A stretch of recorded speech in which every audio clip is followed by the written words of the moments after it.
Selamat siang rekan-rekan, khususnya rekan-rekan yang bergabung di P5I, Perkumpulan Profesi Pengacara dan Praktisi Pajak Indonesia. Pada kesempatan hari ini, kami akan menyampaikan video reaction atau pendapat hukum kami sehubungan dengan persidangan yang terjadi di Pengadilan Pajak dalam perkara antara PT Arion Indonesia melawan Direktur Jenderal Bea dan Cukai. Adapun perkara AKO ini diperiksa oleh Majelis 7B, terdiri dari Hakim Hafsah Febrianti selaku Ketua Majelis, Hakim Tri Andrini Kusumandari selaku Hakim Anggota, dan Hakim Paulus Hatigoran Pangaribuan juga selaku Hakim Anggota. Persidangan ini sudah sangat viral dan sangat terkenal sekali, dan oleh karenanya kami akan memberikan legal opinion berkaitan dengan persidangan tersebut yang dilaksanakan Kamis 31 Oktober 2024 yang persidangannya dilaksanakan secara online. Oleh karena itu, kami akan sampaikan kepada rekan-rekan legal opinion kami berdasarkan apa yang terjadi di persidangan dan apa yang disampaikan oleh Hakim Hafsah Febrianti selaku Ketua Majelis dan juga para pihak. Oleh karena itu, kami akan menyampaikannya dalam beberapa bagian atau beberapa part, dan pada kesempatan hari ini, kami akan menyampaikan terlebih dahulu bagian awal atau part 1 daripada persidangan tersebut. Dan tentunya kami akan menyampaikan bagian-bagian lain atau part-part lain pada persidangan akan datang. Dan juga akan menindaklanjuti dengan legal opinion pada persidangan berikutnya. Tanpa berpanjang-panjang, kami akan sampaikan legal opinion kami terkait dengan persidangan tersebut. Dan oleh karena itu kita akan lihat persidangan antara PT Arion Indonesia melawan Direktur Jenderal Bea dan Cukai yang dipimpin oleh Hakim Hafsah Febrianti dan kawan-kawan pada Majelis 7B Pengadilan Pajak. Berikut videonya. Begini ya, Majelis memberikan link untuk para pihak, satu link ya. Kalau ada yang mau hadir, itu nanti kita sediakan link live streaming untuk dapat melihat persidangan secara langsung. Seperti itu. Baik, rekan-rekan, jika rekan-rekan perhatikan pernyataan Hakim Hafsah Febrianti, maka pernyataan ini merupakan pernyataan yang bertentangan dengan rumusan norma yang diatur di dalam Peraturan Ketua Pengadilan Pajak Nomor 1 Tahun 2023 tentang administrasi sengketa pajak dan persidangan secara elektronik di pengadilan pajak, atau selanjutnya disebut sebagai Per 1 Tahun 2023. Sebagaimana kita ketahui bersama bahwa persidangan yang dilaksanakan secara elektronik atau online telah diatur di dalam Per 1 2023 yang merupakan amanat dari Perma 7 Tahun 2022 yang merupakan perubahan daripada Perma 1 tahun 2019. Di dalam Per 1 2023 tidak diatur dengan tegas bahwa para pihak yang berperkara, dalam hal ini adalah penggugat atau tergugat, hanya dapat diberikan masing-masing satu link. Itu artinya penggugat ketika hadir di persidangan harus berkumpul di satu tempat. Begitu juga dengan tergugat. Kalau kemudian Hakim Hafsah Febrianti memaksa para pihak untuk hadir di dua tempat, artinya di satu tempat masing-masing, maka ketentuan itu tidak mengatur demikian dan tidak ada norma yang mengatur demikian. Justru sebaliknya, esensi daripada persidangan online itu adalah cepat, sederhana, berbiaya murah. Artinya dapat dilakukan di mana saja dan kapan saja. Persoalannya, ketika Hakim Hafsah Febrianti mengatakan bahwa Majelis 7B yang diketuai oleh dirinya sendiri mempunyai kesepakatan di antara mereka bahwa para pihak yang akan beracara atau bersidang di Majelis 7B harus hadir di satu tempat dan tidak boleh hadir di lebih dari satu tempat. Oleh karenanya, Hakim Hafsah Febrianti melarang para pihak untuk berada di lebih dari satu tempat. Jadi, penggugat harus berada di satu tempat, tergugat juga harus berada di satu tempat. Sehingga dengan demikian tidak diperbolehkan penggugat itu berada lebih dari satu tempat, katakanlah dua tempat. Begitu juga dengan tergugat, tidak boleh berada lebih dari satu tempat, katakanlah tiga tempat. Jadi yang dimaui oleh Hakim Hafsah Febrianti adalah penggugat berkumpul di satu tempat, Begitu juga dengan tergugat berkumpul di satu tempat. Meskipun penggugat itu mempunyai 6 kuasa, 6 orang tersebut harus berkumpul di satu tempat. Begitu juga dengan tergugat, apabila lebih dari 1 orang harus berkumpul di satu tempat. Nah, tentu ketika Hakim Hafsah Febrianti mengatakan bahwa ini adalah aturan Majelis 7P, menurut kami adalah aturan ini mencederai konsep atau substansi daripada persidangan online. Karena persidangan online itu justru mempermudah, artinya penggugat atau tergugat atau para pihak dapat berada di lebih dari satu tempat. Kami berikan contoh misalnya, wajib pajaknya sebagai penggugat itu berada di Banda Aceh, lalu kuasanya bisa berada di Jakarta.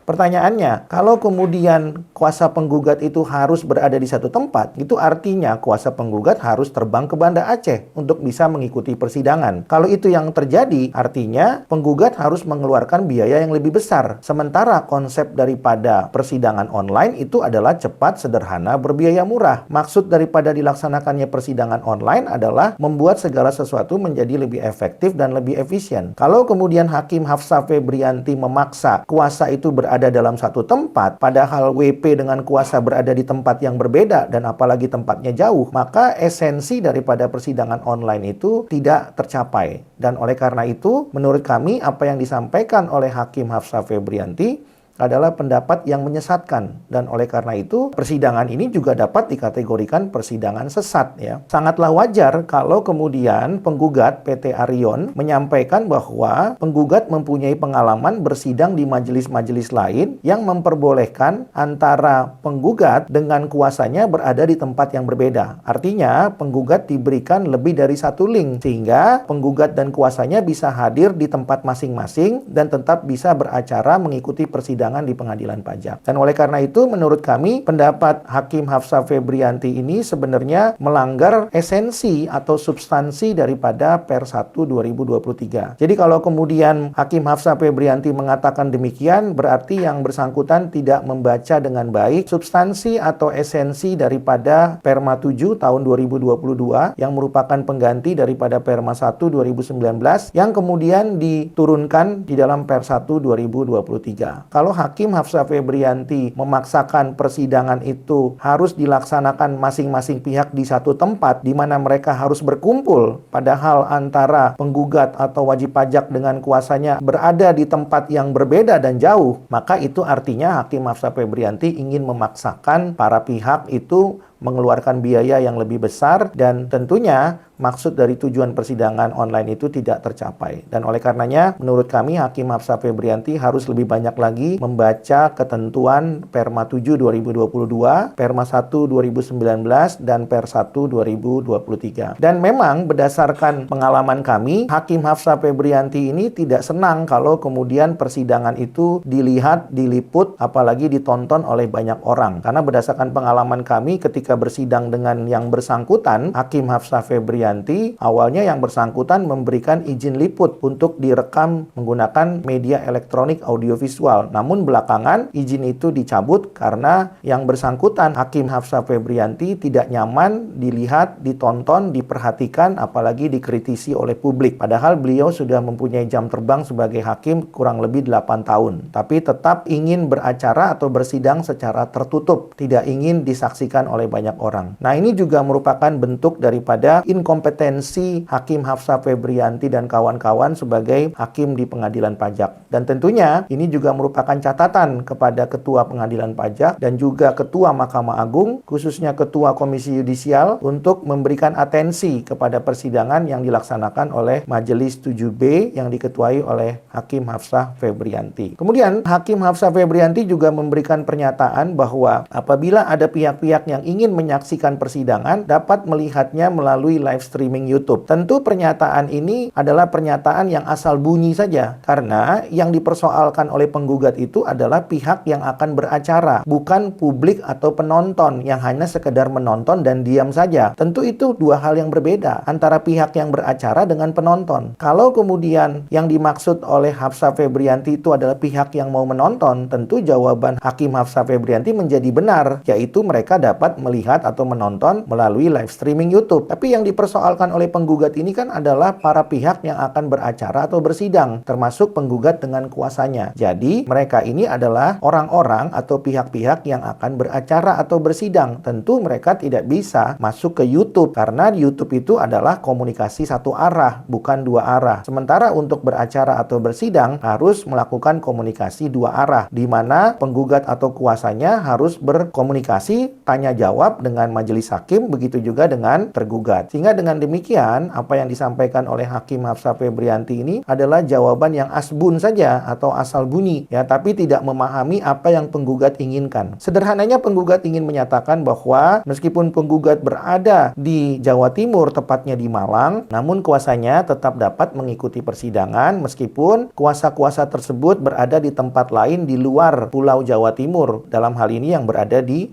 Kota Jakarta atau DKI Jakarta. Sehingga dengan demikian, apa yang disampaikan oleh Hakim Hafsah Febrianti itu tidak menjawab permintaan penggugat. Maka terjadilah perdebatan atau percekcokan. Karena Hakim Hafsah Febrianti belum connect, ya, belum nyambung apa yang dimaksud oleh penggugat dan kuasanya. Sehingga dengan demikian, ini lagi-lagi merefleksikan bahwa Hakim Hafsah Febrianti itu bukan hanya beracara atau bersidang itu secara serampangan terhadap perkara antara PT Arion Indonesia melawan DJBC, tapi juga memang melakukan hal yang sama terhadap perkara-perkara lain, termasuk perkara yang kami alami, antara lain perkara antara PT Insani Mandiri Lestari melawan DJBC. Sehingga dengan demikian, apa yang dilakukan oleh Hakim Hafsah Febrianti ini bukan merupakan hal yang baru, tapi memang hal yang sudah sering dilakukan. Dan lagi-lagi menurut kami ini adalah merupakan dugaan pelanggaran kode etik dan pedoman perilaku hakim. Menurut kami, beliau ini kurang pantas menjadi hakim.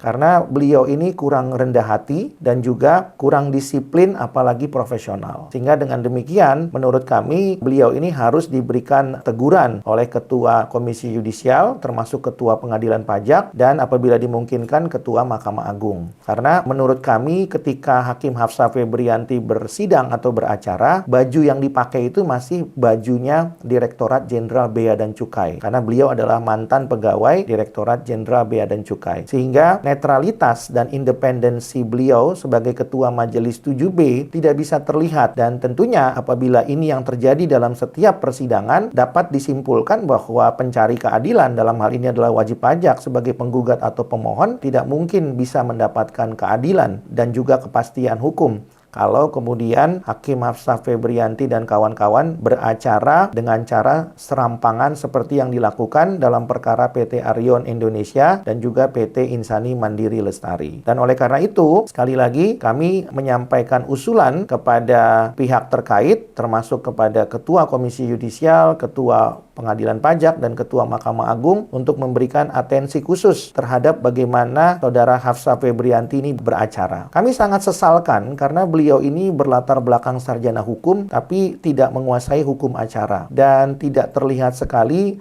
independensi beliau sebagai perwakilan lembaga yudikatif yang bebas, merdeka, dan mandiri. Sehingga apa yang terlihat oleh publik dan juga para pihak yang beracara atau berperkara adalah Hakim Hafsah Febrianti dan kawan-kawan ini, termasuk Hakim Tri Andrini Kusumandari dan Hakim Paulus Satigoran Pangaribuan, adalah pihak yang bukan menegakkan hukum dan keadilan, tapi semata-mata mencari target penerimaan pajak dari kepabeanan dan cukai. Nah, kalau refleksi itu masih terlihat, yaitu mencari target penerimaan pajak dari kepabeanan dan cukai, maka tidak ada esensi atau manfaatnya persidangan dilaksanakan. Dan oleh karena itu bisa dipastikan bahwa kalau diteruskan persidangannya maka putusannya akan mengalahkan penggugat atau pemohon dan memenangkan tergugat atau termohon. Dalam hal ini adalah mengalahkan wajib pajak dan memenangkan Direktur Jenderal Bea dan Cukai. Dan apa yang kami sampaikan ini dapat dibuktikan berdasarkan pengalaman yang kami alami, di mana Hakim Hafsah Febrianti itu dalam beracara ya belum bisa menegakkan hukum dan keadilan, tapi masih dalam tataran mencari target penerimaan pajak dari Kepabeanan dan Cukai dengan dibuktikan bahwa hampir 90%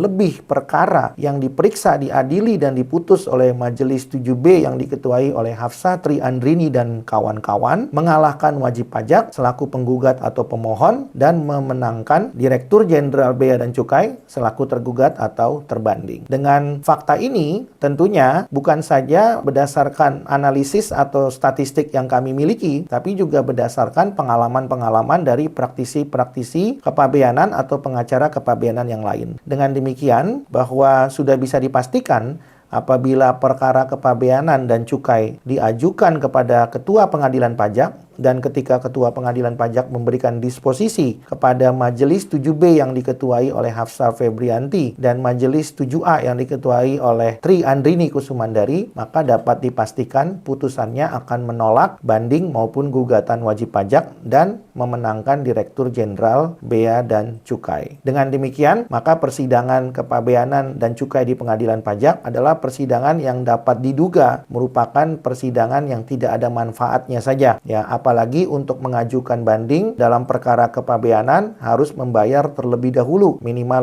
50% ya, atau 100% jika tidak ingin dikenakan sanksi administrasi berupa bunga jika kemudian putusannya mengalahkan wajib pajak. Dengan demikian, manfaat daripada mengajukan banding atau upaya hukum kepada Pengadilan Pajak dalam perkara kepabeanan menjadi sangat tidak logis dan sangat tidak bermanfaat, apalagi sangat mencederai rasa keadilan pencari keadilan. Itu yang dapat kami sampaikan kepada rekan-rekan. Apabila rekan-rekan mempunyai perkara atau kasus yang juga diperiksa oleh Hakim Hafsah Febrianti dan kawan-kawan, maka rekan-rekan juga bisa berkonsultasi lebih lanjut dengan kami. Apabila rekan-rekan juga dipaksa untuk berada dalam satu tempat oleh Hakim Hafsah Febrianti dan kawan-kawan dalam persidangan online yang dilaksanakan oleh yang bersangkutan, rekan-rekan juga dapat berkomunikasi lebih lanjut untuk bisa menempuh upaya administratif ataupun upaya hukum yang bisa dilakukan terhadap yang bersangkutan. Apabila rekan-rekan berpendapat video ini bermanfaat, silakan like, share, dan subscribe agar rekan-rekan bisa mendapatkan video yang lebih bermanfaat di masa yang akan datang. Demikian yang dapat kami sampaikan sementara. Terima kasih, selamat siang. Salam P5I.